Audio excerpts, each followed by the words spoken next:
The station where our veterans' voices are heard. MBR Talk. Hey, thanks for supporting our channel by watching and listening. Find us on the web at mbradio.us. Theme song is going to play or not. I don't want to have it playing in the background and I don't even know. So let's check and see if the Trench Talk theme is going to play this week. Ah, there it is. You tuned into the Farron Dozier Show on mbradio.us, Trench Talk Edition, and Live Tour Sports. Catch me here Wednesdays at 4 p.m. Pacific Time, only on mbradio.us. How'd I do? Was that a good take? That might work. All right, good evening. Welcome to the Farron Dozier Show on KCAA Radio, 106.5 FM, 1050 AM. Also streaming from the KCAA Radio.com website and mbradio.us. We got to bless the show before we get started. Let's go. When I was in my mother's womb, I had a calling on my life to do something in the glory of God and marry it like a wife. Commit myself to his word and never be led astray. And when it's all over, when he comes, I'll be glad to see that day in the morning time.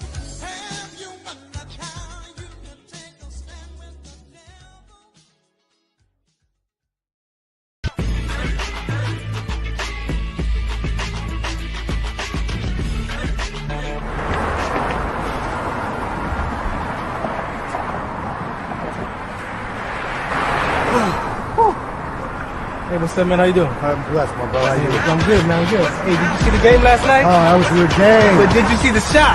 I lost money from that shot. Oh, too, man, that shot was cold, I man. hated it, but it was good. Damn. What's in those jeans? You really want to know? I do. Exhaustion, muscle spasms, asthmatic issues, unexpected sickle cell trait crises. Damn. Are you serious? When I was young, I found out I had sickle cell trait. My mom's told me, but I ain't have no knowledge of it. But when I got older, I had a child, and the doctor told me my daughter has sickle cell trait. You know the fact that both parents have sickle cell trait, there's a 50% chance the child may have the trait, and 25% chance the child may have the disease. Hey, that's what's the count. Do you know that 2.5 million people in the United States have sickle cell trait, 300 million people globally? I didn't find out I had sickle cell trait until I was in the Army, 10 years. Next thing you know, I had a sickle cell trait exertion site. Sickle cell? I thought that was a black gene or something. Nah, man, the Latin community is number 2. 1 out of 36,000 babies are being born with sickle cell disease. You could be Caucasian, Mediterranean, European. You gotta know your bloodline, man. There is an inherited gene in our community that has been forgotten. The name is sickle cell trait. WDCONSCT, also known as What's the Count, is out to bring awareness, education, and prevention to people all over the globe. Want more information? Call us now at 323-215-5384 or visit www.wdconsct.org.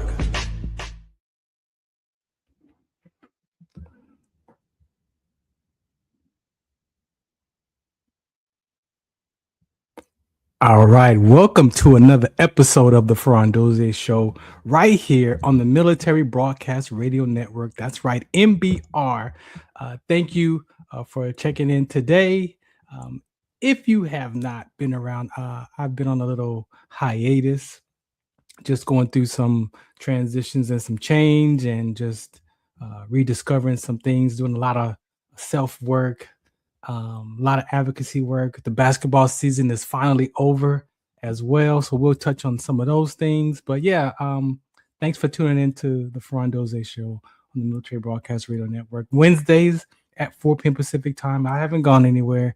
Just been, like I said, sorting through some things and here to just have a conversation with you, probably for about only an hour this time. I don't have a guest today, so we won't do 90 minutes.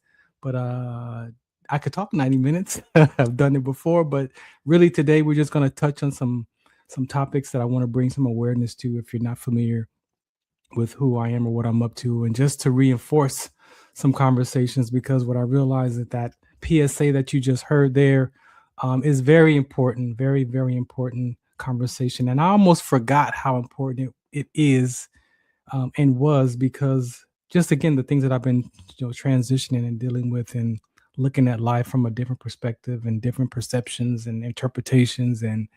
But that sickle cell trait conversation is very critical. It's important, but it's critical because these kind of conversations could help maybe prevent premature death. We don't get a say so when, where, why, or how people die. We only get an opinion, right? And so I have to be very aware of that because we care about people so much as human beings.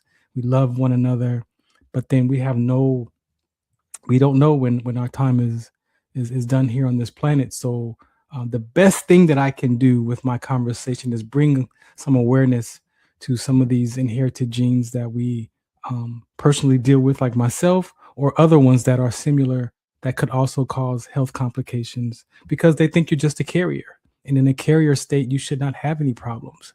And that's one of the conversations that have been had around sickle cell trait for many years. It's only been discovered about 119 years or so, or 100 something years.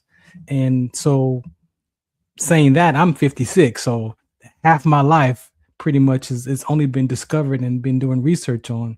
And so yes, the focus has been mainly on sickle cell disease or anemia because, of course, the children are born with that disease. There's no cure for it, no universal cure today.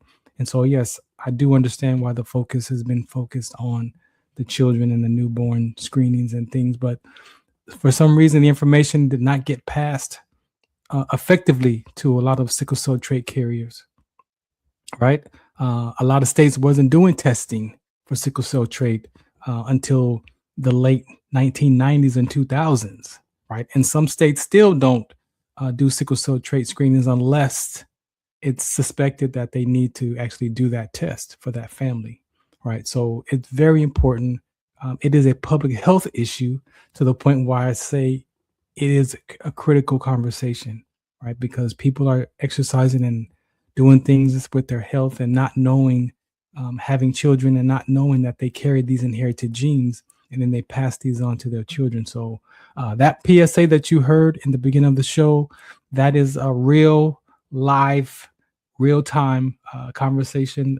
All of us in that episode PSA, those are our real true life stories, from Turquoise to the singer, and even the guy who walked up on the bench, who was supposed to be on the light. He was supposed to help do the sound and lighting that day, but one of my partners, he didn't show up, so we had him stand in.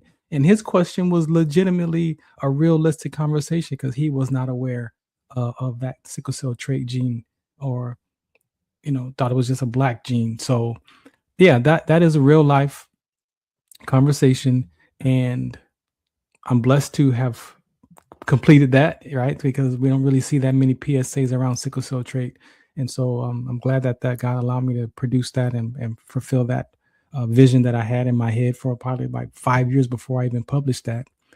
And so, yeah, that is a very important conversation. So we're going to touch on some of those different aspects of sickle cell trait around another condition, which is April is Rhabdomyolysis Awareness Month. And so we're going to definitely touch on that conversation as well, since it is the awareness month. And I experienced rhabdomyolysis with my sickle cell trait exertion.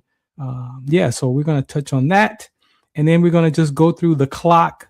I have a variety show here. So we talk about any and everything, from music to sports to life to grief, whatever the conversations are that people want to have. You are more than welcome to come here and share that conversation with us, talk about it, talk from it, help give some insights. If you care about veterans, this is a military platform. So if you care about veterans and you support veterans, you are more than welcome to reach out to me at Farron Dozier on all your social media platforms and be a guest, and we'll have a conversation, right? Natural, organic. I'm not here to, cause problems or slander your name. No, we don't do that here. We just have conversations about what it is to help and support others in the areas of the causes that we care about, right? That's pretty much what we do here. Shouts out to the Military Broadcast Radio Network. You see that QR code up there? Make sure you go there. You can donate to us. They provide the platform, all of this for us. We're on Roku TV. We're on Spotify, we're all over the place. And so they provide this space for veterans, to giving veterans a voice. And this is what we do here. So this is my spot, my time here, Wednesdays at 4 p.m. Pacific time, 7 p.m. on the East Coast. Yes, I'm here to share my story. So I'm going to play one music video. You know, the world is where it is today. As a veteran, you know, I'm looking at all the things that are going on in the world, and you know, we're in a different place. Familiar. I don't think this is the first time we can say that this has happened.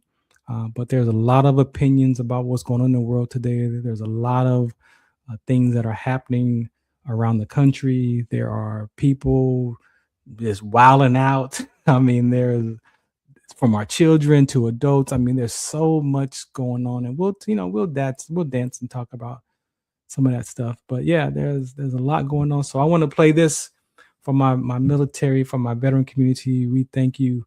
You know, again, you know, people they say to me, "Oh, you know, thank you for your service." I say thank you for paying your taxes because I'm retired, and so you are contributing, yes, for my time in service and for my other brothers and sisters who are serving and retired. So we thank you. But if you want to really thank us for our service, reach out to us, because we have programs, we have curriculums, we have conversations that need more than just a thank you. If you really want to alter and transform the veteran suicide conversations, if you really want to touch in and tap in on some of these conversations that are life altering, life changing, we do have conversations around that. And one of the locations that I hang out with is the LBI Solutions. That conversation, if you watch some episodes, Caldwell Williams has been educating people in this space of mindfulness since the 1960s, early 60s, into the 70s, into the 80s, into the 90s, the 2000s, and even currently I'm working with him around veteran suicide. But also this conversation is not just about veterans, this is about human beings. And so when we're talking about giving foundation skills and communication skills to not just the veterans community or the sports community, but children, our conversation is a human being conversation. Human beings, there's a lot going on in our minds, right? And so sometimes we may not have gotten the foundation skills, or maybe we forgot about the foundation skills that actually allow us to experience life in a harmonious way in communication versus communicating to react or communicating to respond.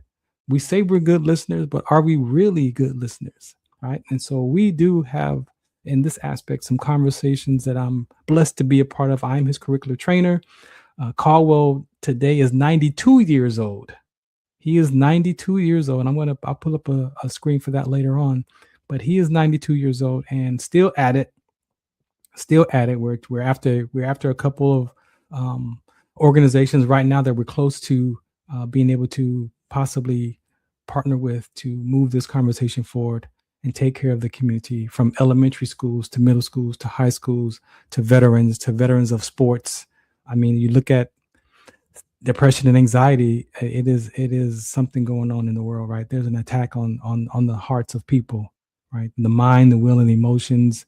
Sometimes we got to learn how to balance those and cipher through those stories in the past, and living from resentment and regret. There's a whole lot goes on in this brain. It is powerful. This brain that we carry is powerful. It is surviving off of perception patterns, memory patterns, and action patterns, right? And so when you understand that, how powerful this brain is, and then the things that we make up as far as our perceptions, that's the key, right? Is our perception. Life can look a lot of different ways, and the reality of it could be it feels like those different ways as well. So that's one of the places that I work with that. I don't think I have EQ Athletics on here. No, I don't have EQ Athletics on here, but we'll be able to talk about that one too shortly. So I want to play this video, and then we're going to come back and we're going to get right into these conversations, because I don't plan to be here too long today. But again, thank you for tuning in. This is the Farron Dozier Show on the Military Broadcast Radio Network.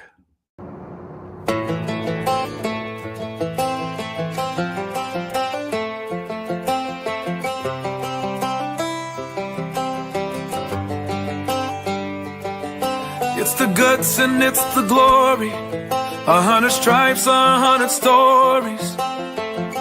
It's the Pledge of Allegiance on the 4th of July. It's them handwritten letters from home. It's them sleepless nights alone. It's his newborn baby he left with his wife. Mr. Red, White, and Blue, lay down, here's a line. Mr. Red, White, and Blue, for these stars and stripes. Hey.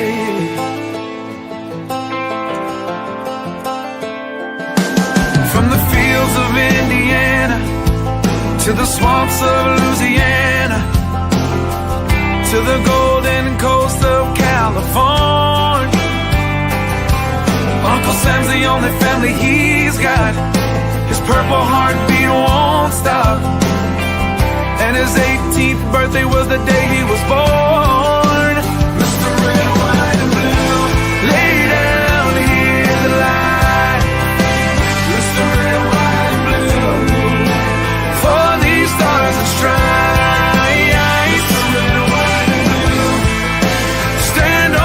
Front line, Mr. Red, White, and Blue, pay the ultimate price.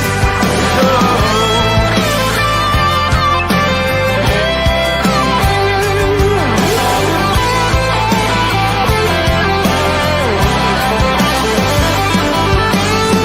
He was the man of the house when he was born. His family is proud but torn. But if you knew him, you would understand.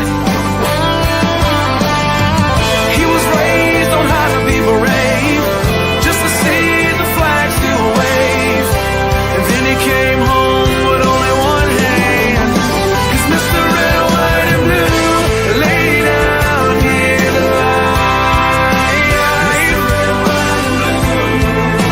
Blue, for these stars and stripes.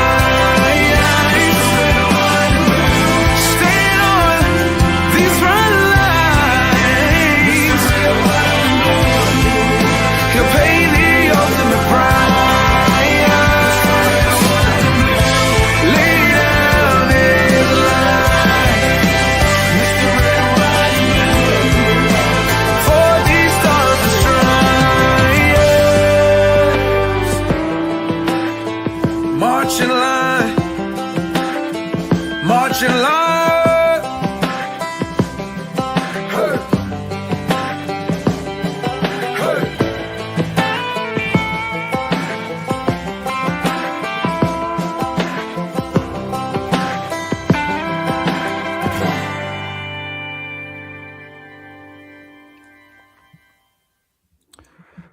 Mr. Red, White, and Blue, Mr. and Mrs., because we do honor our female veterans as well. So we don't take those conversations lightly around here.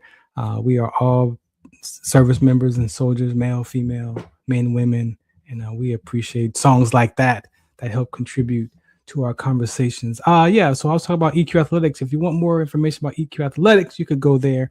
We do a similar conversation around that. We do leadership.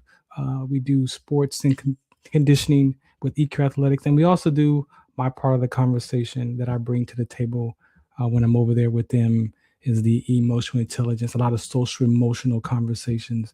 And I want to say why that's important, because I actually did a talk last year at an elementary school, 3rd, 4th, 5th graders, and career day. Now, I have done career days before in my lifetime and a couple, and was asked to do a career day for this elementary school. And so I did. I went. I brought my camera because I went to TV broadcasting radio school when I retired. And I brought a PowerPoint presentation that has pictures of me from my childhood age up until adult age. And I wore my BDU jacket, right? And so as I'm doing my presentations with this first class, they're 3rd, 4th, 5th graders. So you're like, okay, they're young, but you want to still get a sense of what's in their hearts about what do you want to be when you grow up and things like that. So my first question, of course, what do you want to be when you grow up? And the hands go up and they're like, oh, I want to be a football player. You know, you got all the different dynamics. And there's one young little lady, she says, I want to be a veterinarian. And I'm like, oh, that's cool. You know, okay, so you like the animals? He's like, yeah, I want to take care of the animals. And that triggered my next question, since we were we had the IE Hounds and we were doing our For the Love of Dogs campaign. I was like, okay, so then what's your favorite pets? And so they raise their hands and everybody's talking about their favorite pet, and it's, you know, cats and dogs and giraffes and kangaroos and all these different animals. And then this little girl in front of me on the floor, she sat on the floor and she says, my goldfish died. And I'm like, oh, you know, I could look in my life and I could remember when we had some goldfish and the goldfish died. And I'm like, you know, I know how that feels. I know how that feels. So whatever God allowed me to say to that little girl, I delivered that message. And then as the other children are raising their hands to share their favorite pet, she says, I had to flush it down the toilet. Now, when she said I had to flush it down the toilet, of course, you would think to laugh and like, oh yeah, you know, well, that's what we did when we were growing up. You know, you take the goldfish and you pour it in the toilet and you flush it down and have a funeral for it, and you go about your business. But let me tell you, when I looked at this little girl and she said I had to flush it down the toilet, I didn't just hear I had to flush it down the toilet. I heard her tone. I saw her facial expression. I heard her, and this little girl was in a level of grief. Like she was hurt, like she was bothered that her goldfish died and she had to flush it down the toilet. It wasn't funny to her. And when I heard that, I was like, oh my gosh.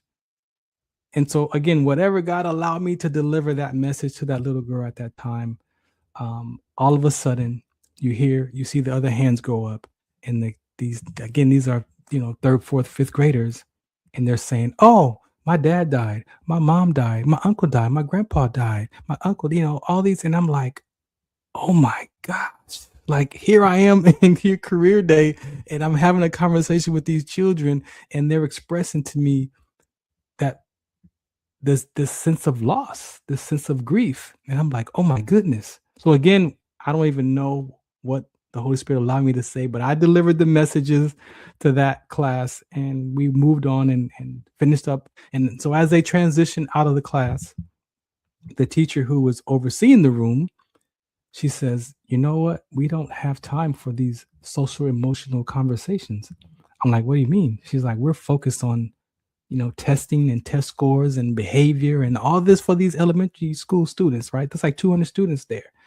And she's like, we don't have time for these kind of conversations. She says, I'm grieving. She's like, my dad passed in September and I'm, you know, grieving over my dad. And then I'm concerned about my mom, who's 81, who's raised all of us children and took care of my dad. And now what's next for my mom, who's 81? And I just sat there like, you gotta be kidding me, God. Like, grief is such a real life conversation. And do we really create the space to have those kind of talks, right? Now, I could relate again because, you know, I was in this transition the last 6 years of my dad passing away in 2019 and all the stuff that I went through to maintain my ability to be even on the radio in front of you. Because when my dad transitioned, I said out of my mouth that I'm done. Now, saying that I'm done, that my dad died and I'm done, you wouldn't think anything of it, right? You would think that's okay. Well, that's what most people would probably say when a parent passes away. That's what comes out of our mouth. That's where our mind goes. And literally for a few days, I was ready to quit. I was ready to quit the radio, the TV broadcasting school. I was ready to quit my advocacy work. I was ready to quit my radio shows. I was literally just ready to just go crawl in a dark hole and just be done with life. Like I'm done. Like I literally meant like I'm done. And I didn't realize that by saying that my mind, my subconscious mind, started to collect evidence to prove to myself that I was done. But for some reason, a few days later, I caught myself because I didn't want to quit school.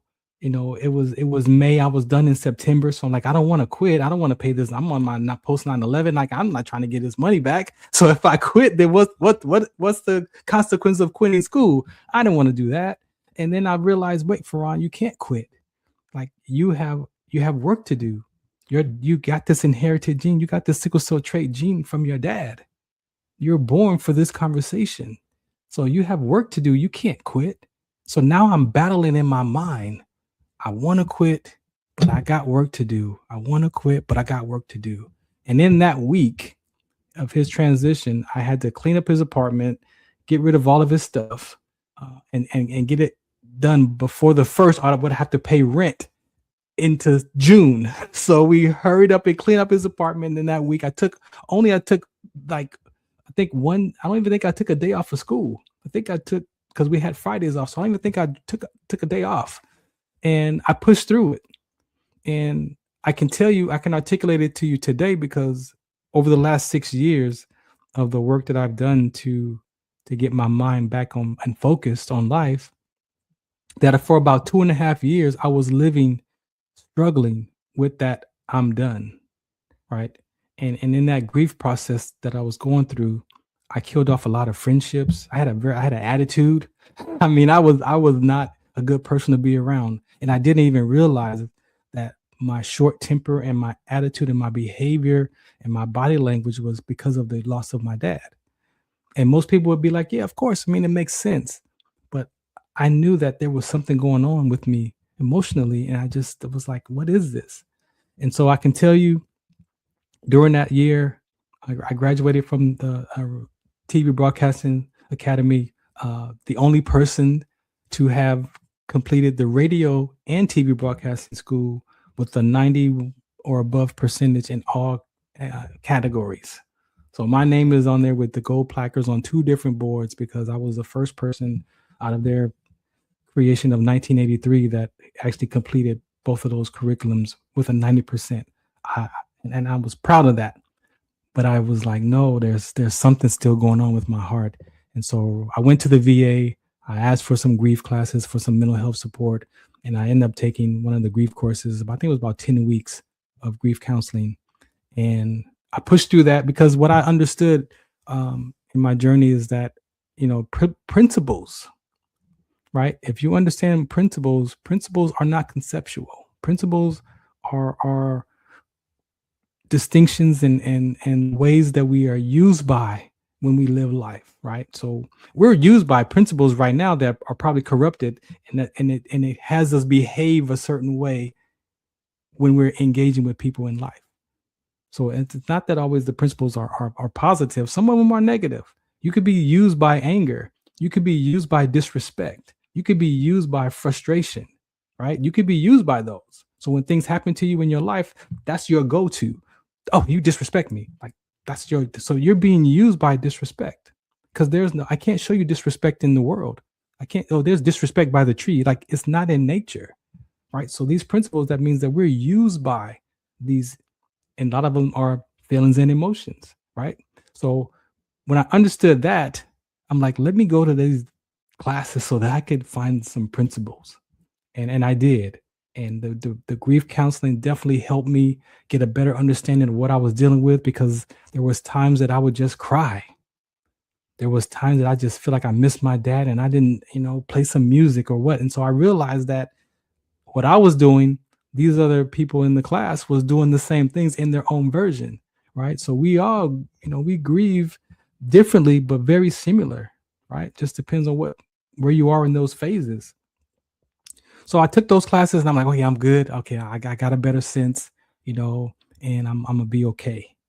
However, I was like, you know what?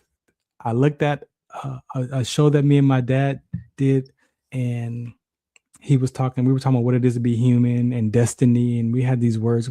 My show's called Wordplay, and so we did that episode. I rewatched that episode, and I finally heard my dad from a different perspective, from a different version. And I realized that my dad, he was a believer. He was a kingdom citizen. He had his problems in life. He had health problems, of course, but he was always at church. He was always talking about God and the Holy Spirit and Jesus. And so when I looked at what he was saying to me at that show in 2018, I realized, man, my dad was showing me how to live a sinless life. Like, a lot of people think this walk with Christ is a perfect walk. We strive to be perfect, but my dad was an example to me that this is how you live a sinless life. You practice sinning less. And so as I sat with that interview I saw me and my dad do, and I was looking at inland life, and then I started looking at, well, how much time do I have left? How much time do how old am I going to be? And my grandson was born 2 weeks after my dad passed. So I have this emotional roller coaster of I'm feeling good one day because my grandson is here, and then one day I'm in the dark with my dad. So I'm on this roller coaster ride of life, if I could describe it that way. And I started looking at, well, how much time I got? How old am I gonna be when I pass? How old is Aiden gonna? How old is my daughter's? Then I got started to worry about my own life mortality. And then I remembered, you know what? I was in church before. I grew up in church, probably since I was born, because my grandfather was a reverend and a pastor. So I was born into this conversation. And so I walked away from church at 21 years old. And here I am at 49. And I'm like, you know what, God? Oh, man, you are the God of my grandparents, of my mom and my dad and family members. I'm like, I've heard that this is not about a religion. I heard that this is not about religious aspects of life. I heard it's about a relationship. So I said, you know what, God, I want to come find you for myself. I want a relationship with you for myself. I was 49.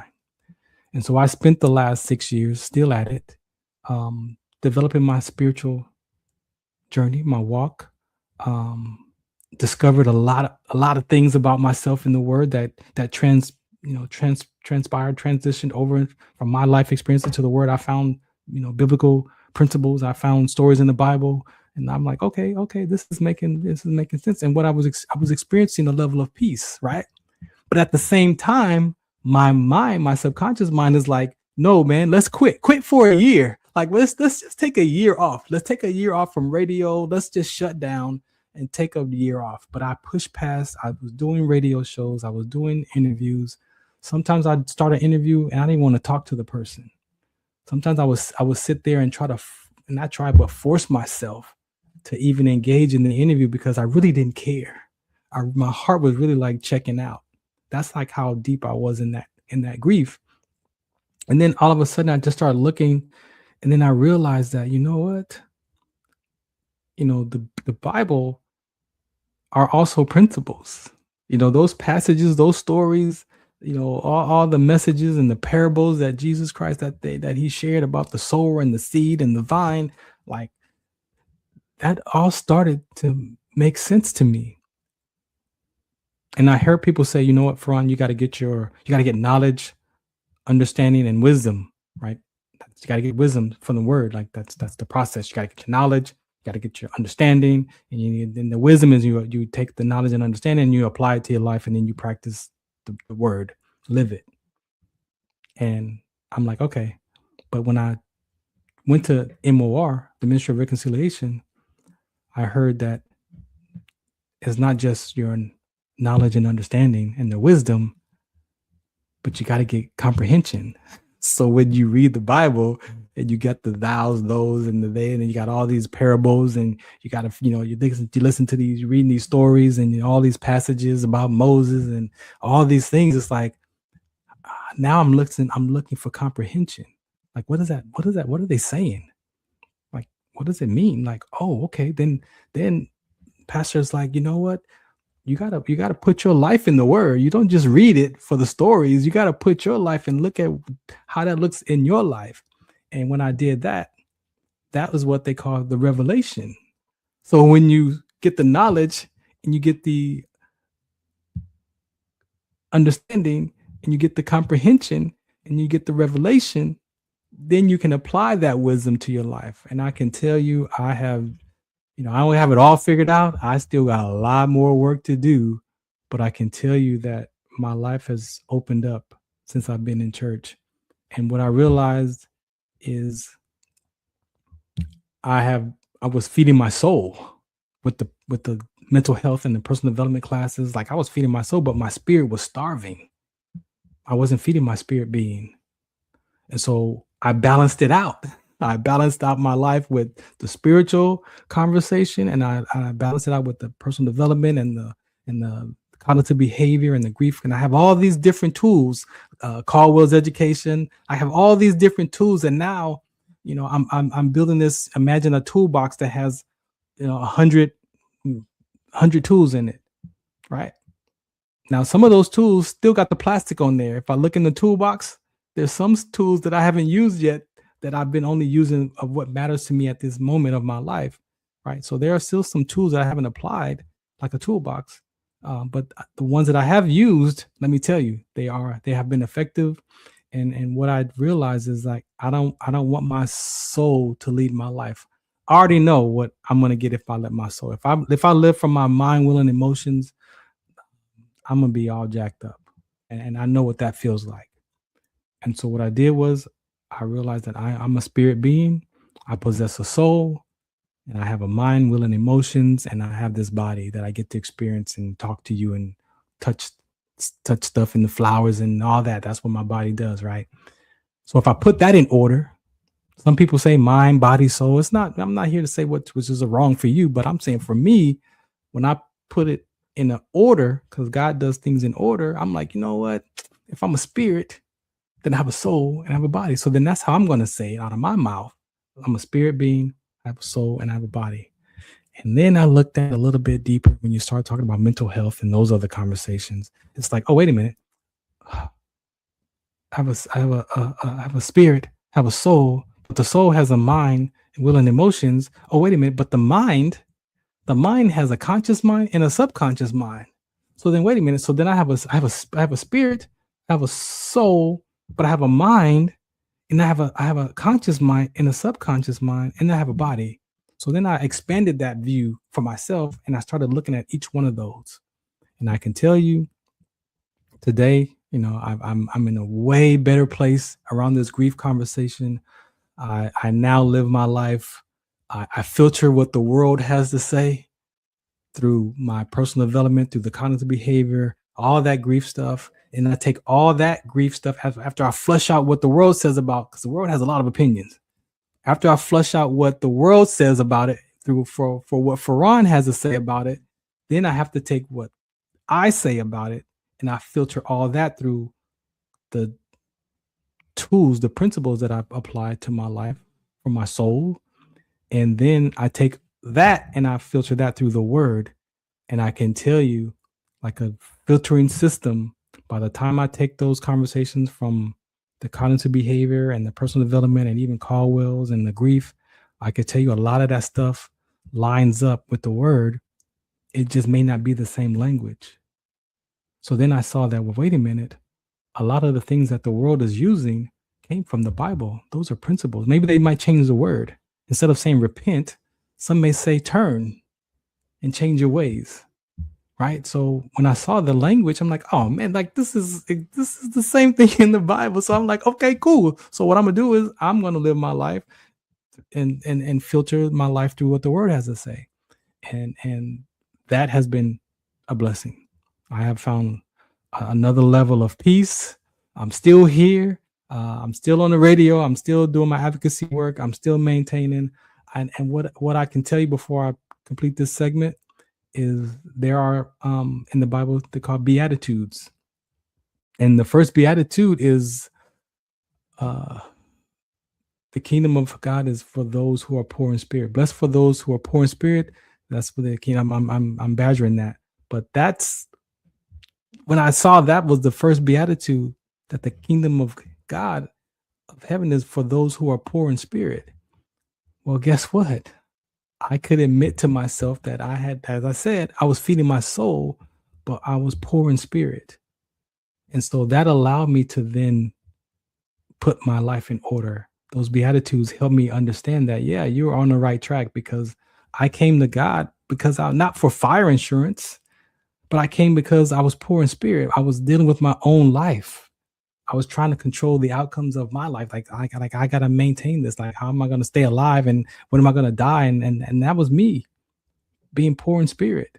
So my dad's passing, allowed me to look at God, look for God, and be like, you know what, man, I want to find you.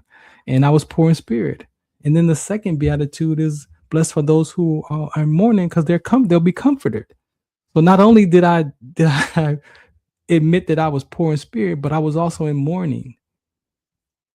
And so for those first two beatitudes for me that I got this is 2026. So that was probably late 2025, like December, November. I got that for myself. And I realized that, well, wait a minute, man. Like, I am actually in a pretty good state of mind right now, because I really realized that those beatitudes was actually what I was looking for. Like, those beatitudes is actually what helped me maintain and stay alive. And if you go and read those, there's a total of 8 of them. I went and I looked at all 8 of the beatitudes, and I was like, you know what, man, I actually experienced each one of those in this last 6 years of doing Bible study and being in church and living life and applying those principles to my life. Like, I've touched on all 8 of those beatitudes, and I'm like, oh man, this is something important. And so now I'm looking at the beatitudes, because your be attitude, what are your attitudes? And then we go back to what I started in this conversation. What are you being used by? Sometimes we're used by our attitude, and your attitude could be, I was told my attitude was a little bit funky at times, right? So when you look at your attitude, what are you being used by? Are you being used by those frustrations and upsets and disappointments and shames? Is that what's driving you? Sometimes that's what drives us. That might be the first thing that comes out of your heart, is the upset. But I've learned to know that voice in my head, but when my mouth is closed and that voice is chattering and giving me opinions about myself and about life and about people and being cynical, and this is just the way the world is and it ain't gonna get better, that wasn't Farron. Farron is the one observing that noise, observing that chatter. Try it for yourself. Close your mouth and just say, see what's going on in your mind with your mouth closed. Yeah, that voice right there. That was the voice I'm talking about. So when I learned about that voice, I was like, wait a minute. No, that's not me. So Matthew 5, chapter 5, starts at verse 3 are the Beatitudes. And the first one is, blessed are the poor in spirit, for theirs is the kingdom of heaven. And the second one is Matthew chapter 5, verse 4. It says, blessed are they that mourn, for they shall be comforted.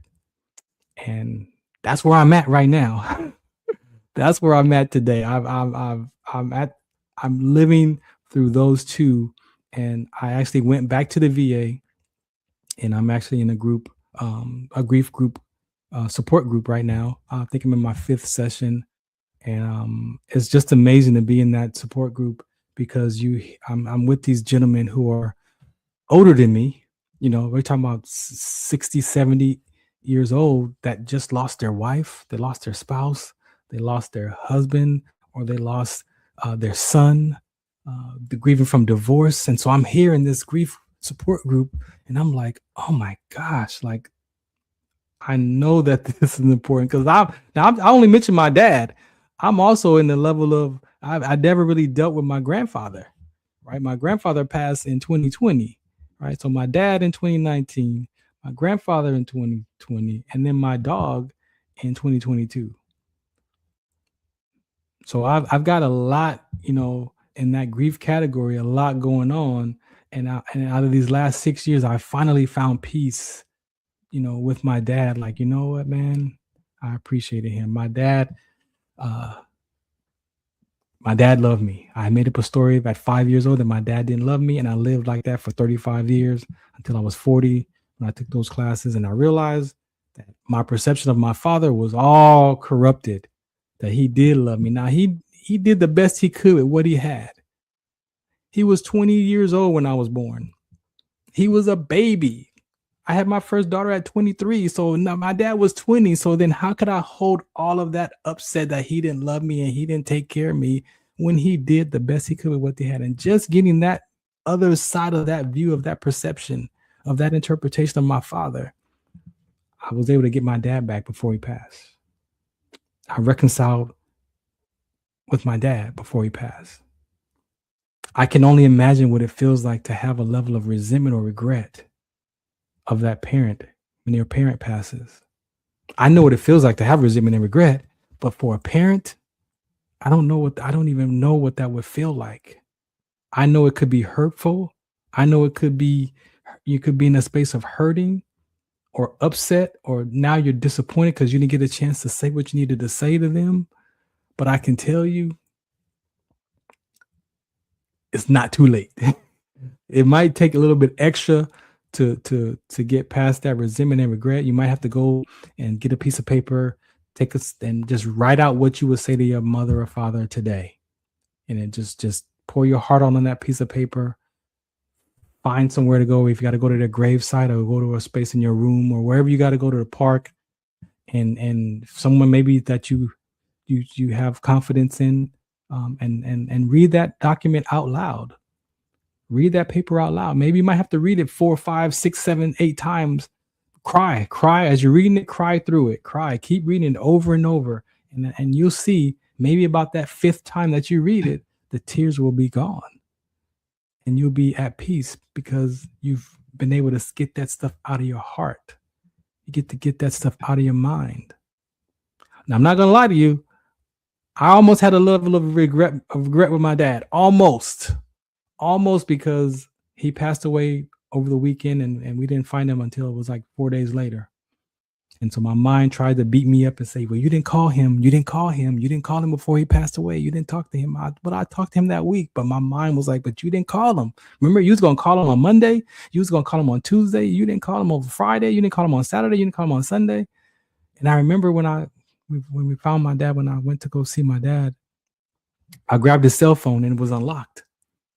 And I remember when I had scrolled through it before, but I remember my cousin said that her and my aunt, my dad's sister, was on the phone with him that day, like that morning on Friday. They talked to him that morning on Friday. So I grabbed his phone and I powered the phone on, I looked at it, and I started looking at the call logs.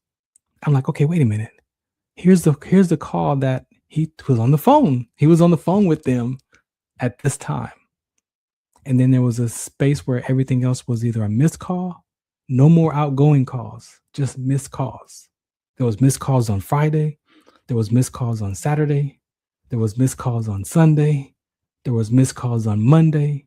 The caregiver's missed calls was there. And she was the one that found him on Tuesday morning. So when I challenged myself, because now I'm living from these principles, so I have to challenge I've challenged my mind. I have to challenge those thoughts. I have to challenge how I'm thinking to myself. I have to challenge that voice in my head. And I'm like, wait a minute, hold on. If that was the last time he was on the phone, and it's Tuesday when we find him, if I would have called him Friday night, was he going to answer the phone? No. If I called him on Saturday, was he going to answer the phone on Saturday night or Saturday? No. Sunday? No. Monday? No. Tuesday? No. So then what am I holding on to? What am I holding on as a resentment or regret that I didn't talk to my dad? When I know in my heart that we were complete, I know that if I ever said anything to him and I gave him attitude, I would call right back and be like, you know what, Dad, please forgive me. I didn't mean to act like that. It's not this. I'm upset about something that's not even about you. And I was taking it out on you. I know I've done that. That's how I get to be with my dad. So when I looked at the phone log, I'm like, no way, man. You can't carry that. You can't carry that weight that you didn't call him. And that was the last thing that my mind tried to hold on to as a regret or resentment to myself. So I'm saying that you can still do that work. You can still heal. And if your parents are alive today, please reconcile. And I went to my mom and dad for forgiveness. I went to them to ask them to forgive me at 40 years old, for them to forgive me. I live by Malachi 4:5 and 6. And 6 is that we can return our hearts of our fathers back to their children and the hearts of our children back to their father. Or let there be a curse on the land. Y'all know that? And it's also in Luke 1:17. It's in the Old Testament and Malachi, and then it's also in the New Testament. And what the Holy Spirit showed that for me is that was what I did. As a child, I went to my parents and said, please forgive me for how I treated you. Now, I didn't say that behaviors changed. They didn't change. I didn't say that I held on to any of the stuff that I made up about them that I thought was true, that how they treated me. No, because when you transform those stories became beautiful stories. Like they had me at 19, 20 years old, 18, 20. Like they did the best they could. My mom provided, my dad, he loved me, but I didn't get that till 40 though. So imagine how I lived and treated them from 5 to 40, from 8 years old to 40. And so if we tell the truth, we do have some oughts with our parents. And I'm not saying that whatever happened to you wasn't, it didn't happen. But then what I did was when I asked them to forgive me, I told my parents, I made up this story. And my dad was like, son, I just want to spend time with you, man. I'm just want to, and like, he wasn't even bothered. I carried that weight for 35 years that he didn't love me. And when I talked to him at 40, he was like, man, I just want to spend time with you. My mom never abandoned me. It was 1978, latchkey kid. I'm a latchkey kid. I'm in the era where you had to walk home by yourself with the key on your neck and get in the apartment and don't do nothing. Don't turn the oven on. Don't cook. Don't blump, blump. I'm from that era. And some of us grew up too fast. Some of us, whatever that was that you say to yourself about that latchkey kid era. But my parents did the best they could with what they had. And when I talked to my dad and my mom about how they grew up with their parents, it made even more sense that some of the stuff that I needed as a child, they didn't even have it to give.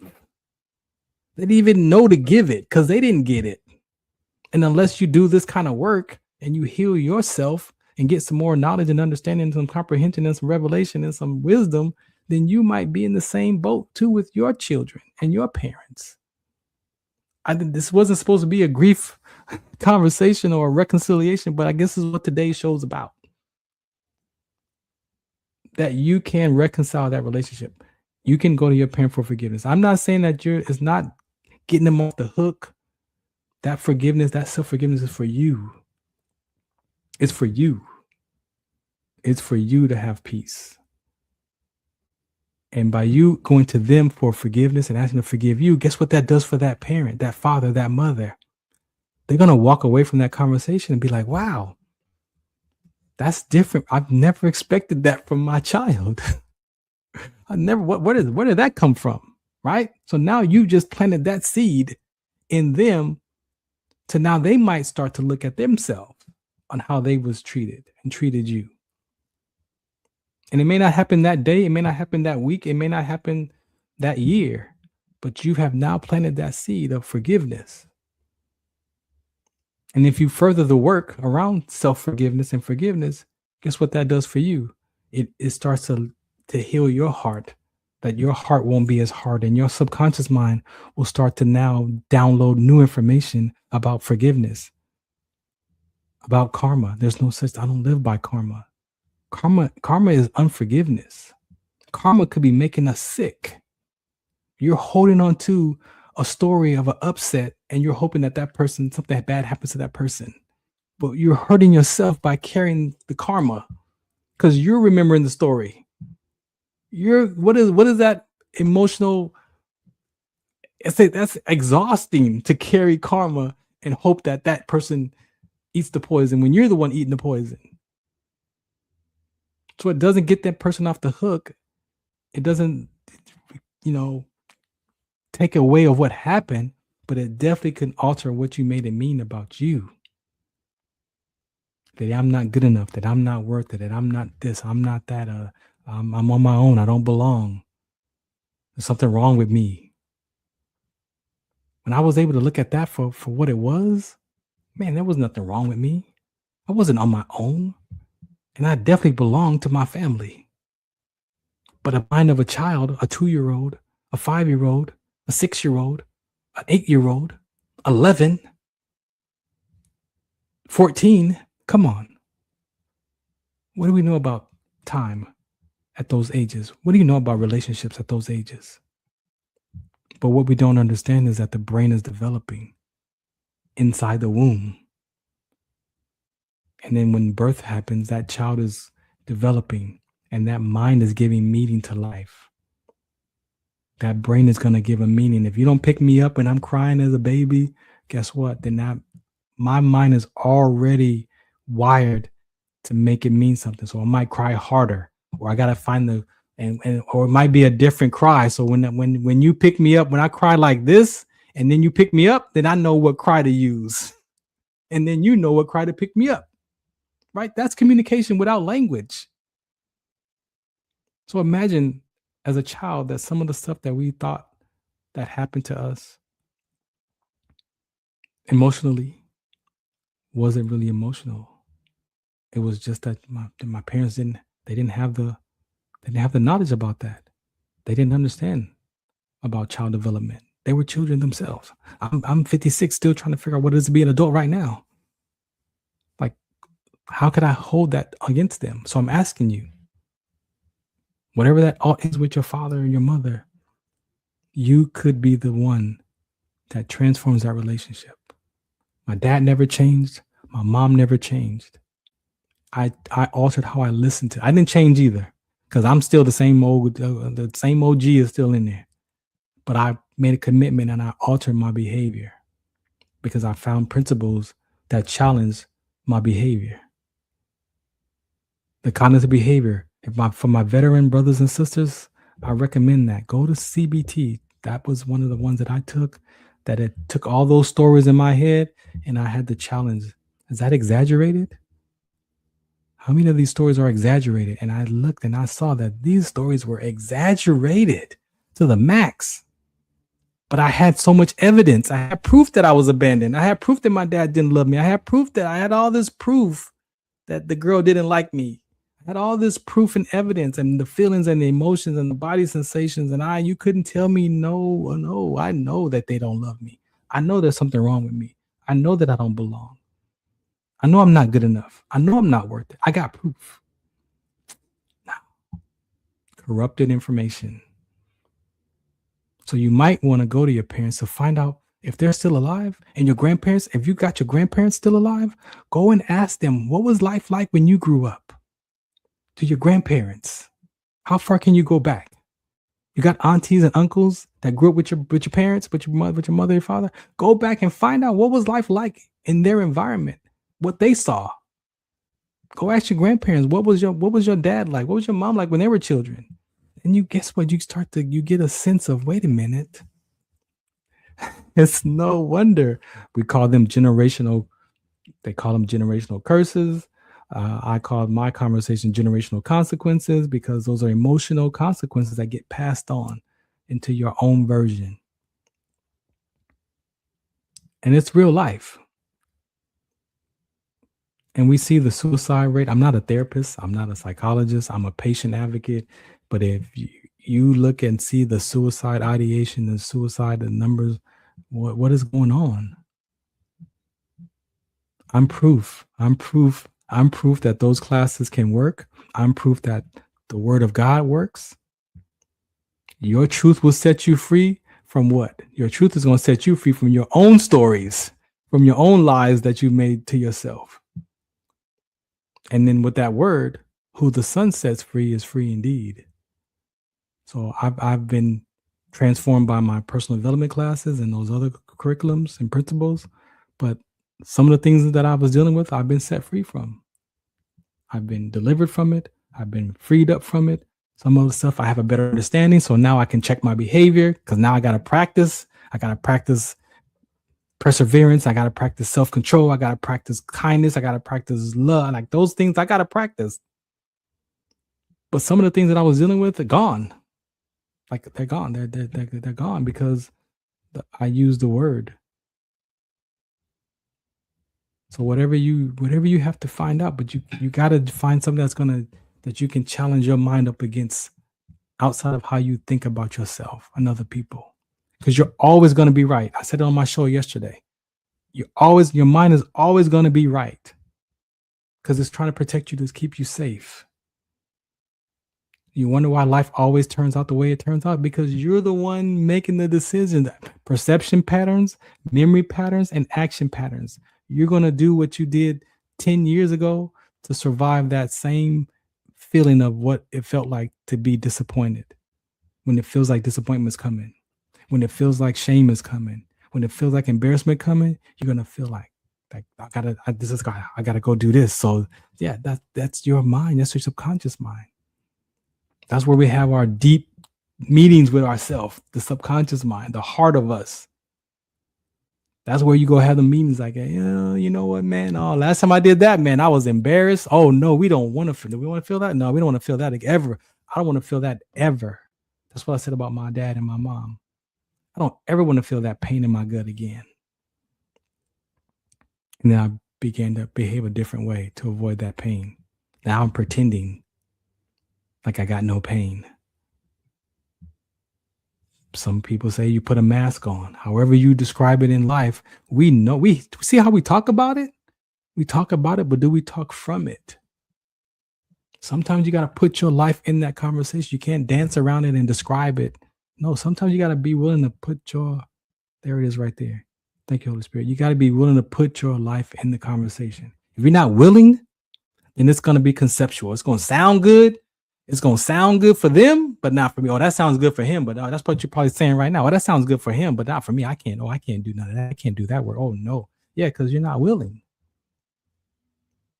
You're not willing. You know, sometimes it feels good to have a little chaos. I feel alive when there's chaos. Chaos, though. Why do we have to have chaos to feel alive? Why do I have to go off on somebody to feel like I'm in control? Why do I have to treat people a particular way to feel better than them? Do we have to be like that? No.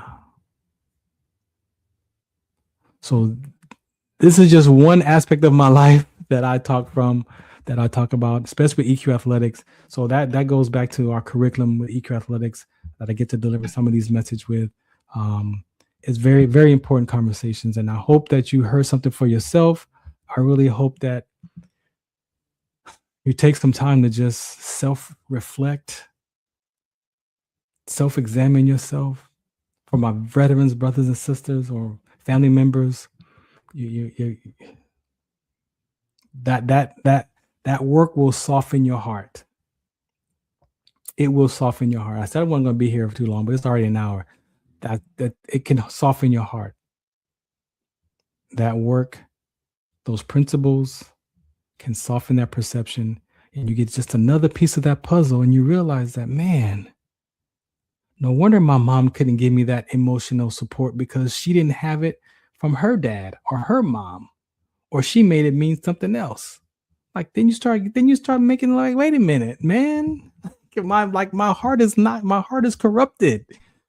My mind is corrupt. I have we download, and you can't, like a computer, you can't just go get a new hard drive if you got viruses on your computer, right? You either got to get some software to clean it up, right? Or you got to buy a whole nother computer.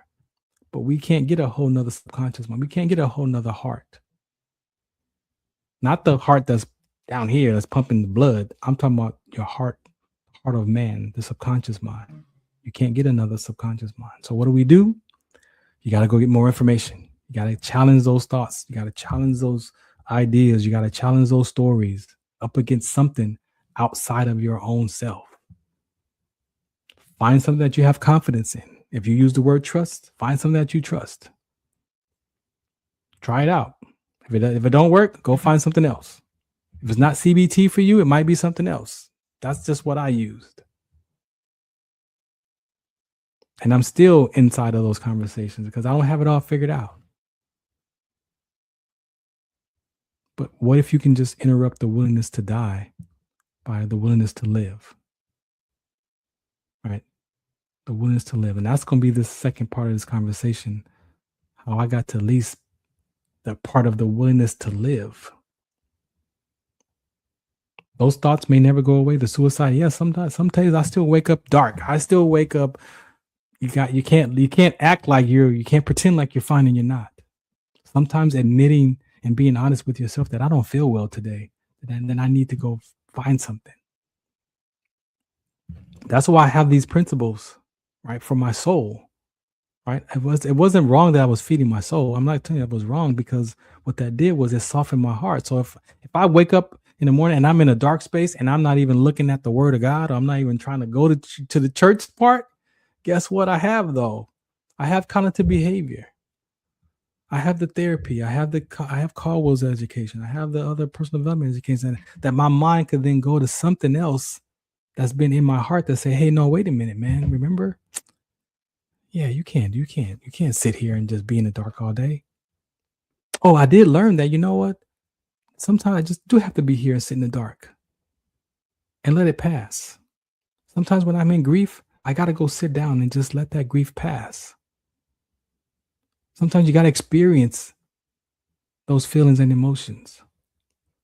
But if you can experience those feelings and emotions in your right mind, then your body can do what it do while you're sitting there, and you can let those things pass and then get up and do what you need to do. And that's what I learned. When I'm in grief and I'm out of it, I gotta get back to my life. That's how I maintain myself to be in front of you, because I realize that when I have those emotions, I have those feelings, when they pass, I got to get back. I'm not quitting. And that's interrupting the willingness to die. Interrupted it. And how?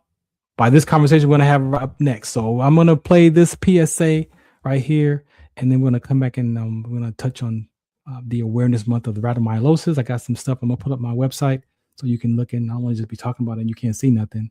I should have actually brought up that stuff. I'll put it up about my inspirational reads too. But yeah, we're going to play some PSAs real quick, and then I'm going to wrap it up with the awareness month of rhabdomyolysis and sickle cell trait and play these PSAs. All right. I appreciate you for hanging in there. I hope you've heard something for yourself. If you have any questions, hit me up at Farron Dozier. Again, I'm not a therapist. I'm a patient advocate.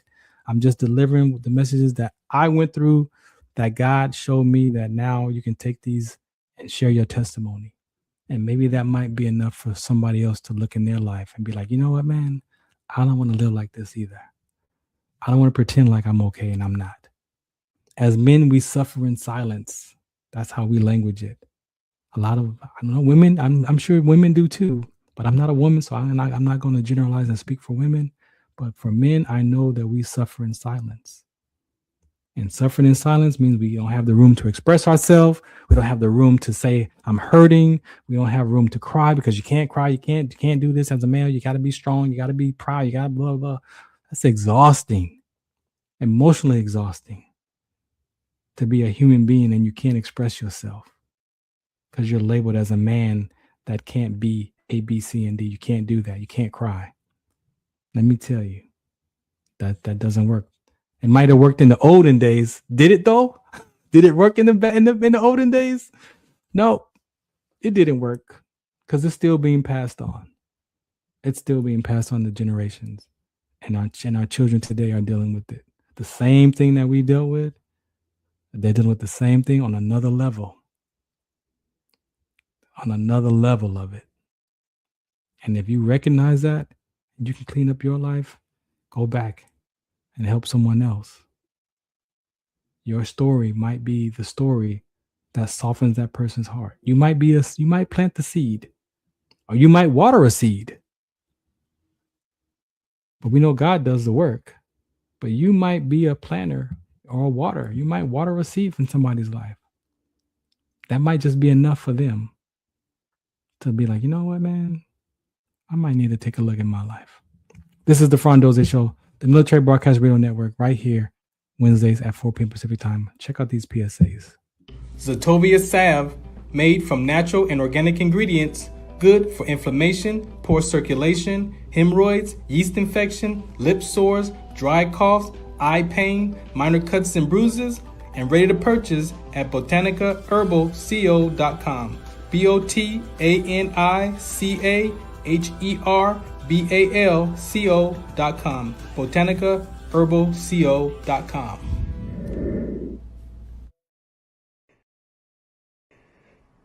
Muchos de nosotros nos vemos afectados por la enfermedad de células falciformes a diario y un número creciente simplemente no nos damos cuenta. Los impactos de esta enfermedad afectan a todas las personas y en especialmente a las personas de color y con antecedentes diversos. Estar en servicio conmigo y con los demás a medida que creamos una mayor conciencia sobre cómo identificar y dirigir el tratamiento de los rasgos de células falciformes y ayudar a las familias a saber cómo superar el trastorno de células falciformes. WDCONS. Do you remember studying sickle cell in biology class? What's the Count on Sickle Cell Trait Prevention is here to bring you awareness, education, and prevention conversations around the risk factors of this inherited gene. Visit WDCONSCT.org.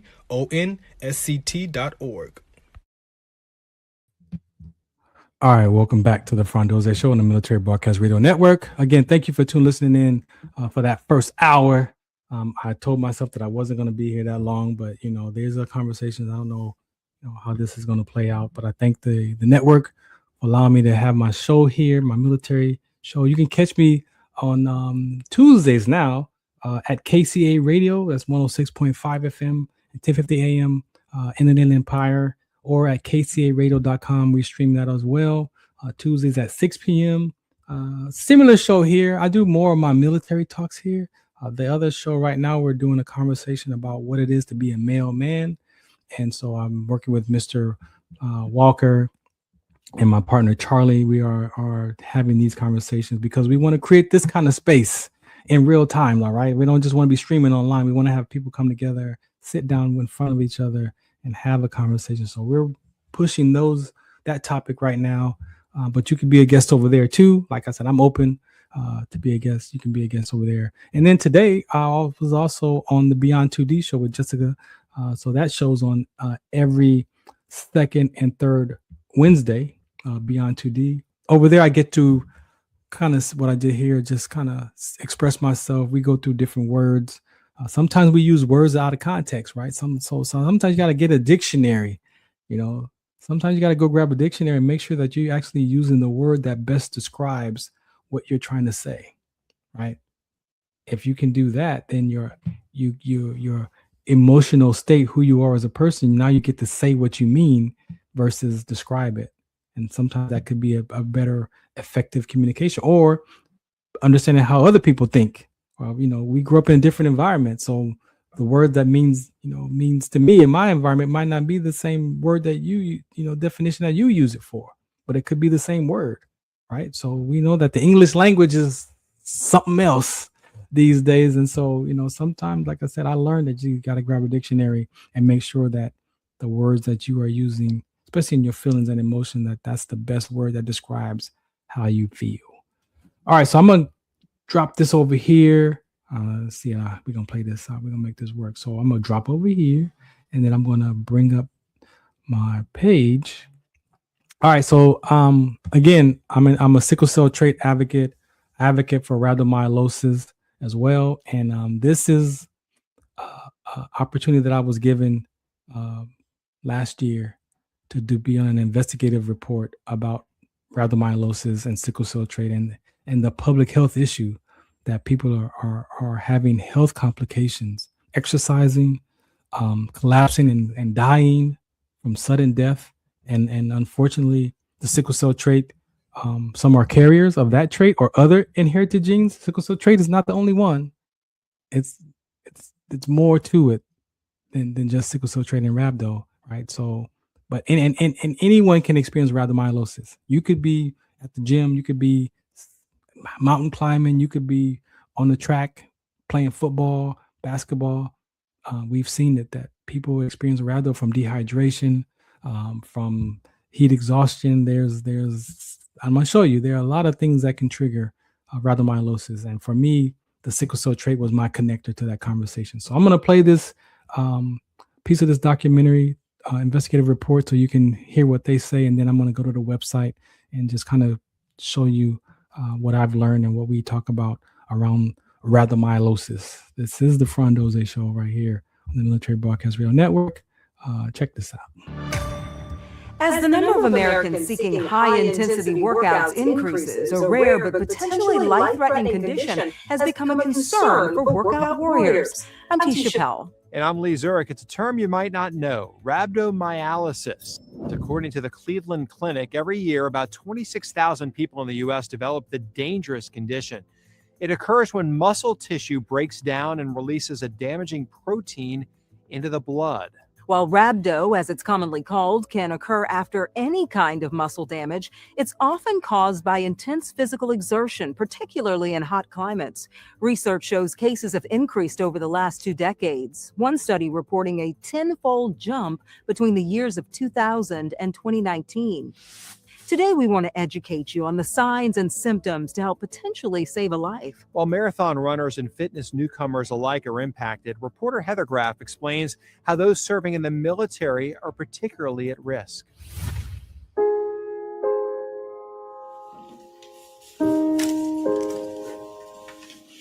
I just known early on that she was a special kid. This is her. As Kenya Evans tells it, her daughter Kiera had long dreamed of joining the armed forces. Her heart set on following in her father and brother's footsteps. I was very proud, and I just supported her on her decision. In 2019, at 20 years old, the Louisiana native enlisted in the Navy. She just was happy to do it. But weeks later, a tragic and unexpected incident at boot camp near Chicago. Kiera collapsed during a physical fitness assessment. They said that she was in the hospital. She was in critical condition. And I'm asking them what happened. And they said that she fell during the 1.5-mile run. Within hours, Kiera was gone. How do you even begin to process that as a mother? You don't. So I didn't get a chance to be by her bedside. I didn't get a chance to tell her I love her. I didn't get a chance to do the things that mommies do. According to Kiera's autopsy report, her cause of death was exertional rhabdomyolysis. Do you think branches of the military are pushing these recruits too hard and too far? Yes, they definitely is. Nobody signs up to die. That's not what they signed up for. The condition is triggered by strenuous exercise that causes skeletal muscles to break down, often during activities like running or heavy lifting. In severe cases, it can lead to kidney failure and even death. Experts say the muscle injury is rare and largely preventable, but recent data from the DoD's Defense Health Agency showed an overall increase in cases in the military between 2019 and 2023. That final year, more than 500 service members were diagnosed, with nearly half hospitalized. It is definitely an issue, and it's out there. Dennis Schofield is a research exercise physiologist. He used to work for the U.S. Army Research Institute of Environmental Medicine, where he studied the risk factors for rhabdomyolysis. We know that the Marine Corps maintains the highest PT standards, and it shows consistently, more than 2 times the exertional rhabdomyolysis risk than the Air Force or the Navy. And the Army's up there too. In fact, according to the Defense Health Agency data, cases in the Army increased by nearly 30% over the 5-year surveillance period.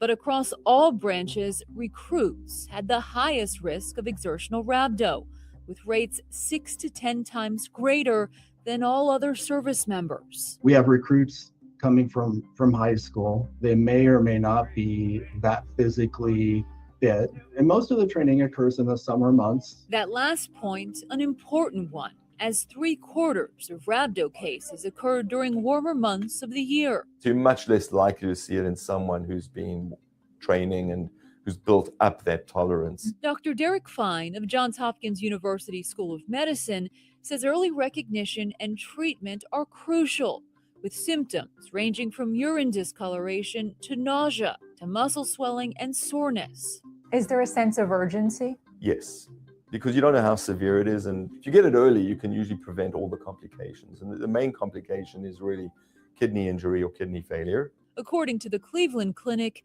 kidney injury occurs in up to half of rhabdo cases. My kidneys are at 50% each. It's a complication Former Sergeant First Class Farron Dozier experienced firsthand while serving in the Army in 2006. Everything was spinning like a million miles an hour. It happened during an Army physical fitness test right after the final sprint of the 2-mile run. Farron was rushed to the hospital. Physically, I was in a very bad state. I had severe muscle damage. I could barely walk. But the mindset of a soldier, you don't complain. He survived the ordeal and tried to get back to his old self, but says ongoing health problems ultimately led to his medical retirement in 2013. I had a lot of mental and physical pain at that time. And the pain is still with him today. I'd never recovered fully. I still deal with the vertigo. If I move too fast or I move my head too fast, I could still trigger it. Farron has since dedicated his life to spreading education and awareness about rhabdo. Anybody heard of Rhabdo before? Engaging military personnel, athletes, and youth nationwide. You can experience it, or you might be the person that saves that person's life. Given the intense mental and physical requirements, Farron says it's a conversation that's especially important in the military. There's a lot of push-ups, there's a lot of mountain crawls. It's the repetitive drills. Soldiers and military personnel are our number one human asset. And so figuring out ways to protect that so that they can be combat ready when they finish training is super important. The Defense Health Agency declined to speak on camera, but provided a statement saying in part, the military is committed through policy to leverage both exercise and environmental acclimatization for new recruits to minimize both heat casualties and exertional rhabdomyolysis, an important step. As experts say, prevention is key. It's really about being careful, doing it slowly, starting with a less intense exercise. I still don't comprehend it. Kenya says she'll continue to push for accountability. I'm going to fight for Kiara until my last breath. Though she knows nothing can bring back her daughter. It's not a day go by that I don't think about her. My life is not the same. My life will never be the same.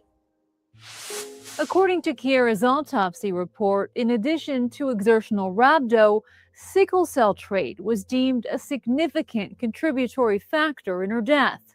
Kenya says Kiara and her family had only just found out she possessed the trait during a health screening at boot camp. It occurs when a person carries a single gene for sickle cell disease. While most people with the trait show no symptoms, research shows it's associated with a 54% increase in exertional rhabdo, and Black people are particularly at risk. We spoke with Dr. Michael DeBon of Vanderbilt University School of Medicine, who says while we don't fully understand sickle cell trait's connection to rhabdo, two vital organs might be involved. The individuals with sickle cell trait have a kidney concentration problem. We also know that they may have a higher rate of kidney disease than in the general population. So it could be in the situation of exertion where the individual becomes dehydrated, that they're more susceptible to that type of injury, namely rhabdomyolysis. In 2023, the U.S. Army Training and Doctrine Command added a screening recommendation for sickle cell trait due to carriers' increased risk of exertional rhabdo. The Navy declined to comment on Kiara's case, but provided a statement saying in part, the Navy takes this condition very seriously and along with other military services has devoted a great deal of study to develop prevention, recognition, and treatment protocols. Still ahead, more. All right, welcome back to the Farron Dozier Show on the Military Broadcast Radio Network. Again, this conversation is very important. If you have any questions, you feel free to reach out to me. So this is when you go to farrond.com, this is what you will see. One of the pages, we got to go across the top and you click on rhabdomyolysis. I got a tab for rhabdomyolysis. So you click on that tab for rhabdomyolysis, and then you will be able to go there. You'll see that video at the very top. And then if you scroll down a little bit, these are some conversations that I've had. This is about a 7-minute talk. Maybe I'll do that on another episode. I met that he was in the Navy himself as well and was going to go to boot camp. Actually, he was already at boot camp, and they did their one of the longest hikes or runs or something, 5-10 mile march or whatever, and he collapsed and was in the hospital, got let go out of boot camp. And then as I was in my transition, going through my health issues, my recruiter, he came into the unit to be with a family member, and then the recruiter asked him, "Well, what about you?" He said, "Oh no, man, I can't. I already been down that road. I got, let go from my sickle cell trait." And he was like, "Wait a minute, I got a buddy that has that." So he connected us. I went and sat with him. At the time, he was with his girlfriend, and they were about to have a baby. And so I said, "Hey, bring your medical paperwork so that I can take a look at it and, kind of maybe see what was going on, what the Navy had said about your experience with the rhabdo and sickle cell trait." So we go have lunch, and I, get in the back of the car, and then he gives me the documentation of his medical folder. And as I'm sitting in the back seat, I'm flipping through the pages and I'm scanning. I'm looking for keywords, as military, so I know what I'm looking for. I'm looking for the keywords, and I find this page that has sickle cell trait / alpha thalassemia minus. And I was like, "Hey, I'm not a genetic counselor or a doctor or anything, but do you know if you have alpha thalassemia trait?" And he was like, "Nah." I said, "Well, man, it's right here in your medical paperwork that the Navy found that you were actually a carrier of not just sickle cell trait, but they found this alpha thalassemia gene. So you might want to go back and get some more tests done and talk to your parents." And so sure enough, he was shocked. His girlfriend was shocked because they're right now having a baby. And so he was able to go back, talk to his parents, get retested. And sure enough, he carried the sickle cell trait and an alpha thalassemia trait, which in that conversation, sometimes we've discovered in my advocacy work that people do carry other inherited genes that may not have been identified, that the electrophoresis can pick up, but then you need to do a complete blood count, CBC, to find out if there's something going on with the red blood cells, right? So with thalassemia trait is a whole nother, it's like my cousin of sickle cell trait.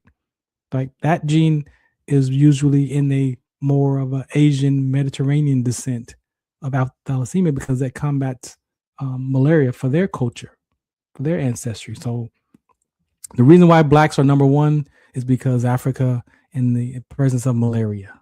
So let's get that straight. That's why we're number one, because of the presence of malaria. So our ancestors created that defective gene. The body created that defective gene so that we could survive malaria. Now, every other part of the world, country, they have their own red blood cell condition that combats malaria for their culture. And alpha thalassemia is one of those, right? So that's the combination. So now today it's not a skin color. It's about bloodline. And if you have ancestors in your bloodline that malaria was present in their area, then you could have that gene passed to you, right? So that's what his story was. And I've got more others just similar to that, right? So I did that interview with him. This is me speaking at the military base. Let's play this one real quick. What is that? That's all a minute though. This is one of the times. This is at Camp Roberts. This is where I continue to go. I've been going here for the last 10 years for speaking there at Camp Roberts. So I'm gonna play this 1 minute, almost 2 minute clip. So the school approved that. I went to barracks, went back to sleep to lay down. About 2:30 or so, I started feeling worse. I was throwing up, almost crapped on myself, like I was in a very bad state. Of course, at 16:30, they go back in the barracks, my classmates, and they rushed me back to the hospital that night. The night doctor does some blood work, and he sees that my CKs or my CK levels, creatinine kinase levels, were 12,000. At my age 36, they're supposed to be about 150. So they're 12,000. He also discovered that my kidneys were at 50% each and failing. So they diagnosed me with a condition called rhabdomyolysis. Anybody heard of rhabdo before? What do you know about rhabdo? Like overworking your muscles and they start to break down in your bloodstream. Yeah. Anybody else? So when we do the pre-screens for applicants, one of those is rhabdomyolysis, and I didn't know what that was until right now. So right now, I know about it because I've read it. Yeah. But I just always couldn't know. Appreciate that. So that's what they diagnosed me with, rhabdo. It took me about 4 days before I could get out of the bed at the hospital bed and walk with the IV machine to the bathroom to pee on my own. I had that much muscle damage. took about 2.5 years trying to figure out what happened to me. My doctor back home says, you know what, you just can't run anymore. So I'm like, all right, cool. I've seen people with worse conditions in the military, so I'm like, I can get a profile, do the push, do the walk, or the bicycle. I don't swim, so I can shake a truck. So I turned that paperwork in to the state. And so that is, again, one of the talks that I do at Camp Roberts. I'm about due to go up there again. This is a Army soldier that I met. She came to the station. This is at KCA Radio. She came in and shared her story. That's about a 10-minute talk. So you can go to the website and listen to those if you would like to. But this is my page that I talk about rhabdomyolysis. There's so much that they're trying to figure out what's causing it, what the risk factors are, especially with sickle cell trait. So I have these things broken down. But then here in part 3, these are the inherited genes associated with rhabdomyolysis. So we've got sickle cell trait is number 1 up there. But people who walk around and may not know that they have a gene called G6PD, a glucose deficiency, that could be a trigger with rhabdomyolysis. And then you have all of these other types of muscle conditions, muscle diseases, muscle disorders that people are walking around with. They may not even know that you are exercising and you could have these inherited genes that could be triggering the experience of rhabdomyolysis, right? And so I list about 17 different inherited genes on the website that could cause or trigger or be more susceptible of triggering rhabdomyolysis. I can't say that that these are the cause of it, but when the body is under stress, exercise, dehydration, or one of these genes get activated or get triggered, these are the type of genes that you could be carrying and have no idea. And I've met people, I've interviewed people that have had a couple of these and figured out that that was their trigger in rhabdomyolysis. Inherited genes is one, right? But there could be cholesterol medication. There could be, you could be dehydrated. You could have a virus. You could have the flu. You could have a cold. There are different things that can trigger those conversations. This one right here, this is when I was at LA Talk Live back in, I think this is like 2017. I interviewed Dr. O'Connor. He's at the military college right now. He's the one that actually implemented the rhabdo screenings and the sickle cell trait screening to start to protect the soldiers in the Army from these episodes so they can figure out what's going on. So I actually went there and was mailed off my blood work to him. So I contributed to this study for African Americans in the military so they could do a study on the blood and figure out what is going on, why some of us with sickle cell trait have these complications, some don't, right? So that was a part of the study. I appreciate him. I email him. He'll respond to me. We talk, and so I'm doing my part on my end is what I can contribute and help while he's actually putting these policies together and these documentation so that soldiers in the Army can be protected, right? So these are some diagrams. When you Google Rhabdo, you might see some of these these things here.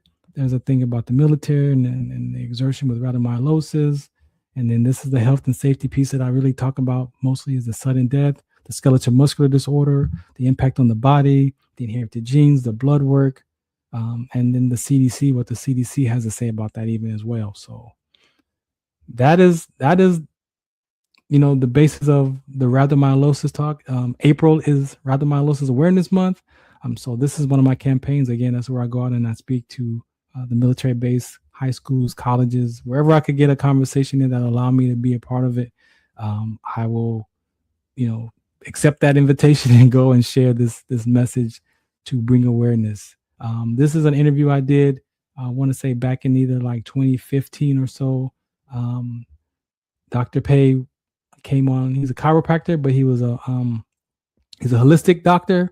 And so there was things that he could not say on the air that we talked about offline, that he gave me some insights about rhabdomyolysis because he was well aware of it because he had some brothers in the military. And so he gave me some insights of some conversations that I was like, that he said, he's like, I can't say that on the air because back then they were seems like they were taking out, holistic doctors because they were healing people, right? And so he was like, I'm not gonna say this on camera, but he did tell me some things offline that was like, oh my goodness, that gave me even a better understanding of my own condition of what I was dealing with. And then Dr. B, he came on again back at LA Talk Live, and he shared again more about sickle cell trait and some risk factors. This is one of my talks that I do. I don't know how long is that. That's 2 minutes. Let's play this. What time is it? Yeah, let's play this one real quick. This is a lot about the risk factors. This is part of my presentation when I do it either online or in person. It says, although in rare cases, people with sickle cell trait might experience complications of sickle cell disease, such as pain crisis in their extreme form, rare cases, following conditions. So that paragraph right there is, again, personal to me because my left arm has ached since I can remember 5 years old, but I remember talking to my mom, and my mom said I was like 2 years old and I would be crying a lot. And at 5, I was able to, voice that more. And I remember my arm aching at night, and my grandmother would hold me over the sink and run warm water over my arm, and that would soothe my pain, and I would go back to sleep. Again, in 1975, they took me to the doctor, and they told my grandparents, it was growing pains. He's 5, don't worry about it. I'm telling you now, I'm 50, and that pain in my arm has not gone away. And so I just grew up with that arm pain. It is a pain that I kid you not, I wish I was a black Ken doll and I could pop it off and put it on the dresser because it hurts so bad. And even to this day, I still manage that pain in my arm. So with the research that they're doing now, finally, the people that I've met with sickle cell trait, these are the common symptoms that you hear: pain crisis, fatigue. You have people who've gone scuba diving, mountain climbing, and they've had some serious effects from it. Low oxygen levels, places like Denver, Colorado. If you're a Pittsburgh Steelers fan, you may know that Ryan Clark experienced sickle cell trait exertion playing football in Denver. I believe he lost his spleen and gallbladder from that exertion, and he could never play in Denver. Cost us some championship runs, but nonetheless, he could not play in Denver anymore. So low oxygen levels in the air, mountain climbing, again, exercising extremely hard in military boot camp or training with athletic competitions. So again, I experienced mine in 2006. I was at a military installation working on my master sergeant rank, and I was out, I think my 17th year. I had done that exam 2 times a year for the previous 17 years. So it was like another morning getting up. I got up and did the push-ups, sit-ups, and then the 2-mile run, I was out. And I remember we're trained to sprint that last lap in the military. So I remember talking to myself, and I kicked in that next gear, and it says, although. So yes, again, very, very, very, very important conversations. I got videos, so you can go to the website. This is at farrond.com, or you can go to Rhabdo.info, and that'll actually take you straight to the page here. But these are the conversations that I've been having. And again, when I talked about the first half of the show about the grief and the willingness to die and the suicide ideations and all the stuff that I went through, this conversation helped me interrupt that willingness to die, where I've realized that God gave me that inherited gene in my mother's womb. So when you understand that you were born for a reason, when you're born for a purpose, and you discover that for yourself, life looks different. And I'm here to share with you that that's what it looks like. It looks like you discovering why you were born. And if we can help people discover that, especially our veterans, what's next? My identity was trapped in that camouflage in that ring. I can articulate it to you today because I've done so much work to try to maintain myself. Not try to, but to maintain myself. That I can tell you that that's what that looks like. If we can help others discover what's going on with them and help them figure out what's next in life, we could alter what's going on in the world today. I'm going to do one last website before I get out of here. WDCONSCT.org. This is the Sickle Cell Trait website. You can go here. I have tabs all over, videos on that page as well. There's a video from the Rhabdo. I may be going to Mozambique. I don't know yet. I'm waiting to get screened by the church ministry. More talks about Rhabdo and another incident. Another place I was at Camp Roberts. All these videos are here. This is me. I got a proclamation from the mayor of Fontana. So every August I get a proclamation. I think I'm on my 10th one. And so I go there, get my proclamation, share with the community about how important it is. And you'll find me, in the community advocating. This is a survey my daughter Deja created in college. So we use that survey to get more information. There's that video.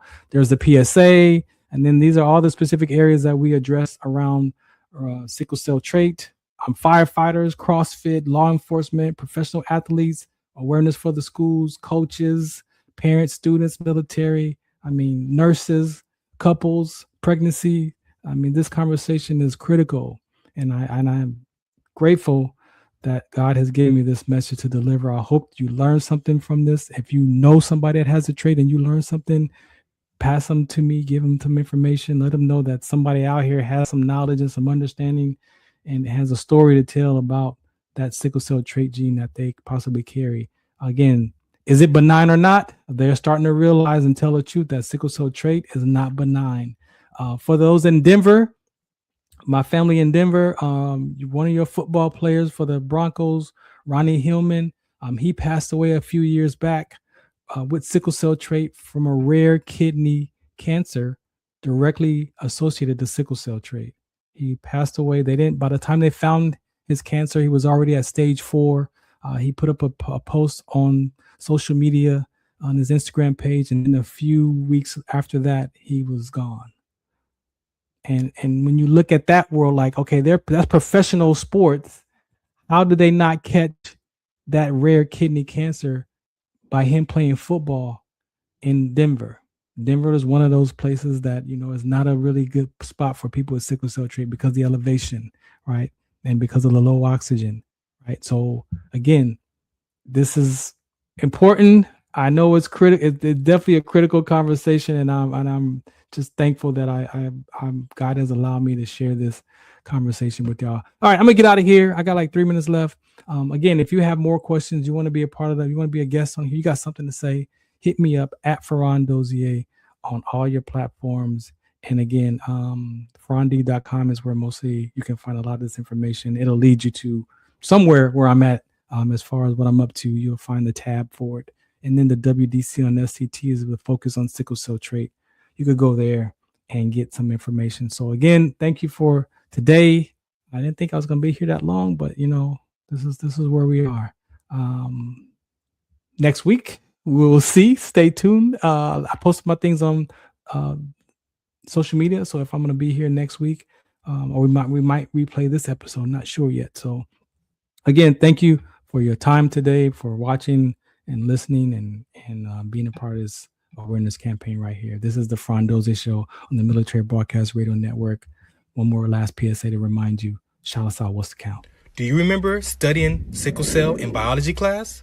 What's the Count on Sickle Cell Trait Prevention is here to bring you awareness, education, and prevention conversations around the risk factors of this inherited gene. Visit WDCONSCT.org.